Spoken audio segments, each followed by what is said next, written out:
Ya, sebelum meter dan juga pemirsa TV Ambalita yang dirahmati Allah Subhanahu wa taala, kembali di Bincang Ramadan bersama Gus Zainul. Dan sebagaimana beliau sampaikan tadi bahwa di antara ibadah yang utama di bulan Ramadan adalah salat tarawih yang terutama lagi dilakukan dengan berjamaah.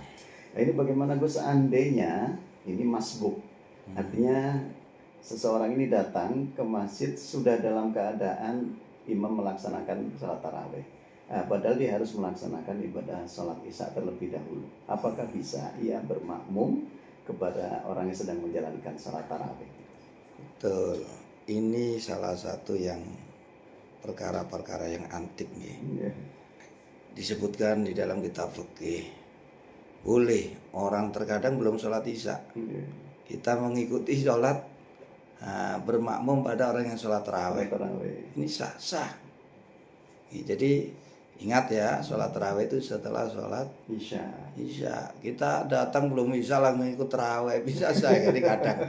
Ya mungkin Bapak Wasono nih ya datang belum isyaan ikut tarawih, nggak boleh, isya dulu baru tarawih. Terus gimana isyanya? Sampai ikut jadi makmum gitu. Jadi nanti situ salam jangan salam karena tarawih 2, kamu yang isya 4. Jadi seandainya kita datang sholat tarawih sudah mulai, kita sudah sholat isya, sholat tarawih sudah jalan, mungkin kita mendapati separuh atau apa, imam sudah selesai, kita kan belum sampai 20 rakaat, kurang gimana? Ikuti aja imam. Kalau kita nanti tinggal menambah aja. Dilakukan sendiri. Bisa dilakukan di masjid situ atau nanti di rumah. Kalaupun tidak dilanjutkan juga nggak apa-apa. Ikut imam. Itu sudah termasuk menghidupkan malam Ramadan. Qiyamul Ramadan. Ya, jadi pilihan aja pilihan. Tapi yang lebih baik ya dilengkapi, dijangkepi. Bisa di masjid, sebaik-baik ya dilanjutkan di masjid nih. Tapi kalaupun tidak bisa nanti dilanjutkan di rumah. Kalaupun tidak bisa ya ikut imam aja. Imam sudah selesai, kita juga ikut selesai. Ya. Insya Allah sudah pahalanya sudah Insya Allah. Itu artinya adalah secara umum ini Gus, berarti orang yang melaksanakan sholat fardu itu bisa bermakmum kepada orang yang sedang sholat sunnah. Sunnah bisa. Ini memang permasalahan-permasalahan yang jarang terjadi. Namun ulama fikih memperbolehkan. Sah. Nah, itu bisa dilihat di kitab-kitab fikih. Ya seperti permasalahan seorang wanita mengikuti sholat Jumat. Jumat bagi wanita kan sunnah. Tapi seandainya wanita ini mengikuti sholat Jumat, ini menggugurkan yang fardu. Nah, sholat sama seperti. Ini memang masalah-masalah yang jarang. Kemudian gini Gus, problem yang ada entah itu di tempat-tempat wisata atau mungkin di tempat-tempat ziarah itu ketika dalam masa itu masih berlangsung sholat berjamaah, kemudian mendirikan sholat jamaah sendiri. Ini problem bagaimana kondisi yang seperti ini? Apakah sah? Ya sah aja, sah boleh, tapi lebih baik bareng gitu. Tetap sah karena tidak sampai merusak sholat. Tapi seyogyanya mengikuti jamaah yang sudah ada. Karena persatuan itu menjadi sebab turunnya rahmat. Jadi biar terlihat apa bersah, kecuali kalau tidak terlihat ya. Kalau terlihat itu sangat buruk sekali. Misalnya sana sholat, sini sholat, ini seolah-olah terkecuali kalau mungkin satu musafir. Nah, ini mungkin yang bisa dimaklumi. Terkadang ada seorang musafir datang ke masjid kan, ini kan karena sholatnya pun juga beda. Nah mereka sholatnya sholat darurat, sedangkan kita sholatnya normal, ini kan beda juga. Apakah bisa juga ini semacam mungkin kita sedang musafir, kemudian kita bermakmum kepada mukim, sedangkan niat kita sholatnya jamak, Gus. Boleh, sama dengan itu. Yang penting jumlah rakaatnya itu kita nggak boleh mengikuti imam. Kalau imam sudah selesai, kita kalau rakaatnya belum ya jangan. Jadi misalnya kita mendapati sholat maghrib ya, kita jamak takdim katakan sama isya, ikut aja jamaah sholat maghrib, tapi jangan di kosor. Maghrib masa ada kosor 1,5. Jadi ikuti jamak, kita niat, setelah imam salam kita lanjut, karena syarat menjamak ini kan waktunya harus sambung, tidak boleh terpisah yang dikatakan lama pada umumnya. Jadi, kemudian kita sholat lagi. Nah, jadi itu tergantung niatnya nanti. Kalau di awal kita niat menjamak ya boleh jamak. Kalau enggak ya ikut imam juga satu-satu. Tapi tetap yang baik ya satu-satu. Kalaupun tidak capek. Nah, ini kan ruksoh. Tapi satu riwayat ruksoh harus diambil, baik juga. Fasilitas. Jadi artinya kembalikan kepada kita. Nah, alasan diperbolehkannya menjamak dua waktu sholat diletakkan di satu waktu ini kan karena orang bepergian ini dalam keadaan sulit, capek. Nah ini, nah kalaupun kita nggak capek lebih baik itmam, karena alasannya kan tidak ada gitu. Nanti cuma pilihan ini gitu. Kemudian ini Gus, batas waktu antara sholat yang satu ini ketika jamak ini Gus, antara sholat yang satu dengan sholat yang lain ini batasannya kira-kira berapa ini Gus? Menurut pada umumnya dikatakan terpisah itu kan terpisah waktu lama. Lama itu ya kira-kira kurang dari 2 rakaat. Kalau kita sholat minimal kan 2 rakaat itu berapa menit ya? Ini ukuran uruf ya, uruf umumnya. Dikatakan lama, kalau lama terputus sudah nggak bisa, harus diulang dari awal lagi, disambung. Karena kan ada orang yang juga berpendapat bahwa harusnya langsung menyambung antara sholat satu dengan yang lain, tidak boleh terpisah. Kemudian ada juga yang kemudian setelah sholat maghrib, setelah salam ada yang iqomah lagi, kemudian menjalankan sholat isyaknya. Ini lebih utama mana Gus? Tetap disunahkan iqomah. Iqomah tetap. Kalaupun adzan disunahkan adzan juga kalau bisa adzan. Jadi adzan sama iqamah bukan ketika kita ada jamaah, sholat sendiri pun tetap disunahkan. Kita nggak ada jamaah misalnya, mau sholat sendiri, adzan dulu, iqamah sendiri boleh. Tapi kan jarang ini diamalkan. Tidak ada yang sia-sia. Itu juga baik. Adzan ini kan ibadah juga. Iqamah ini juga ibadah. Nah, misalnya habis sholat, yang terpenting ini loh, jarak antara sholat satu ke sholat yang kedua ini tidak dikatakan terpisah dalam waktu lama. Dalam waktu lama ini ukuran uruf, di situ diterangkan tidak lebih dari seandainya sholat itu waktu sholat 2 rakaat. Jadi kalau adzan ini, waduh kalau niru adzane, wah adzane Mekah ya, adzane seperti normal ya, kelamaan ini. Hanya cukup kalau iqomah ini saya kira saya cukup. Ini kalau sholat jamak ya. Kemudian syarat apa yang bisa menjadikan seseorang itu untuk menjalankan jamak, sholat jamak dan juga qashar ini? Untuk itu kan syarat-syaratnya diperbolehkan jamak kan. Nah, perjalanan harus dikatakan jauh ya, bukan sekedar bepergian.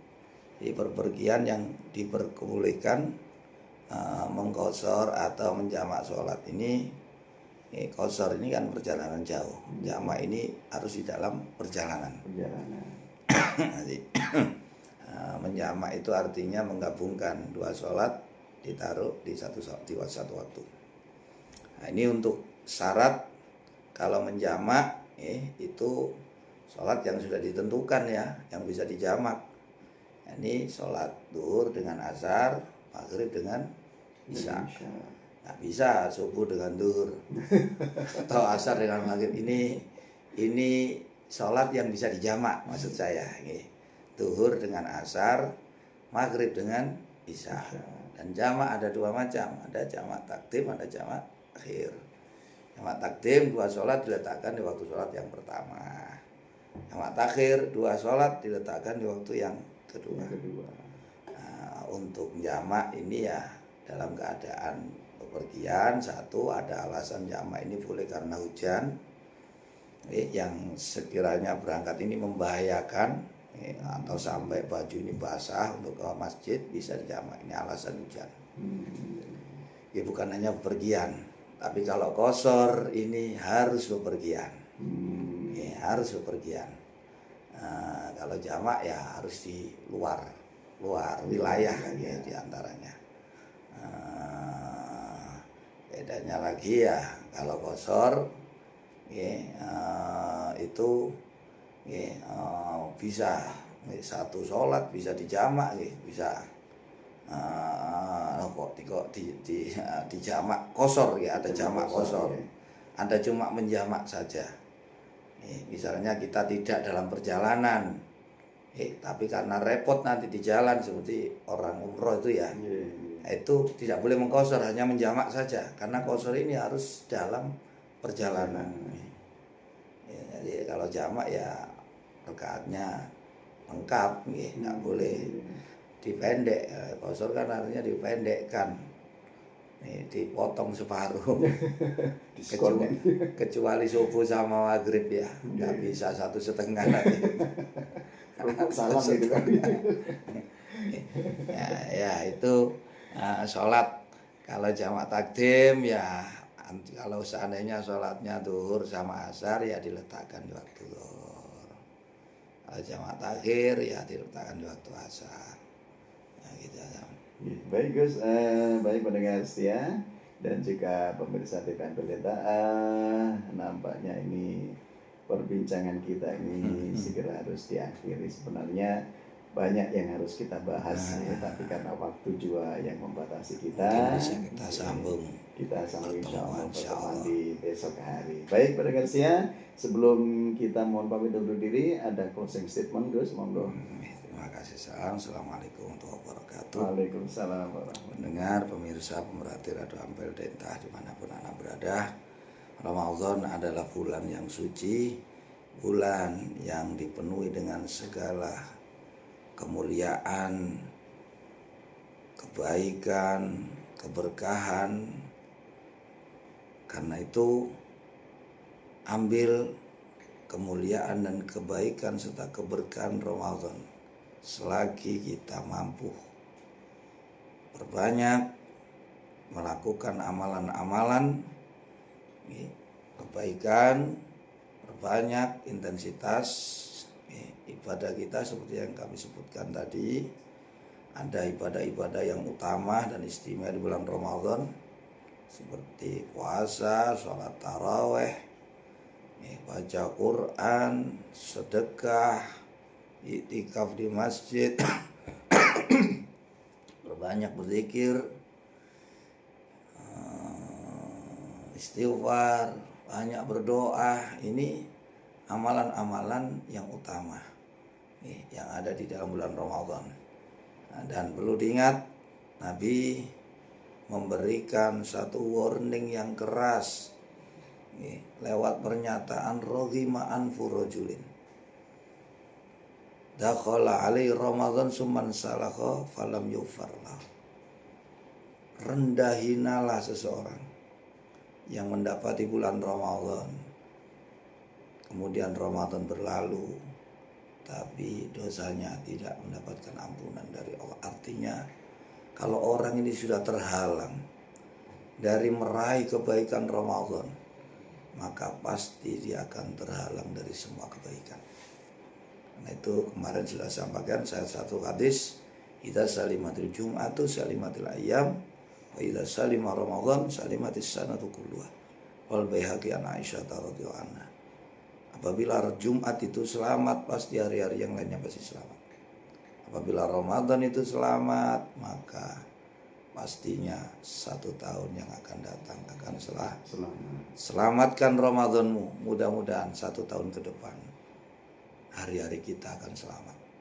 Itu juga selamatkan hari Jumatmu, mudah-mudahan hari-hari 1 minggu ke depan Allah berikan kita selamat. Mudah-mudahan Ramadan tahun ini kita diberikan pertolongan, kekuatan oleh Allah, bisa menyelamatkan Ramadan dari hal-hal yang menodai, merusak kesucian bulan Ramadan. Mudah-mudahan kita semua mendapatkan ridho Allah Subhanahu wa taala. Amin.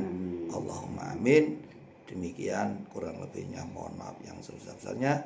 Akhirul kalam Allahu muwaffiq. Assalamualaikum warahmatullahi wabarakatuh. Waalaikumsalam warahmatullahi wabarakatuh. Terima kasih Gus atas pencerahannya dan pendengar saya Rasul FM dan juga pemirsa TV yang bercinta yang dirahmati Allah. Semoga apa yang disampaikan oleh narasumber kita di edisi malam hari ini menjadi ilmu yang manfaat bagi kita dan Allah memberikan kekuatan kepada kita zahiran wa batinan untuk bisa mengamalkan setiap ilmu yang telah kita dapatkan. Dan semoga ini menjadi wasilah bagi kita untuk kita menjadi orang-orang yang dimuliakan oleh Allah Subhanahu wa taala. Baik pendengar sia, akhirnya salam pun segera mohon pamit undur diri dari ruang dengar Anda. Semoga Allah Subhanahu wa taala melimpahkan keberkahan bagi kita semua dan insyaallah jumpa kembali esok hari di bingkai program yang sama, Bincang Ramadan. Kurang lebihnya mohon maaf. Jaga diri Anda baik-baik. Wallahu muwaffiq ila aqwamit thoriq. Wassalamualaikum warahmatullahi wabarakatuh. Waalaikumsalam warahmatullahi wabarakatuh.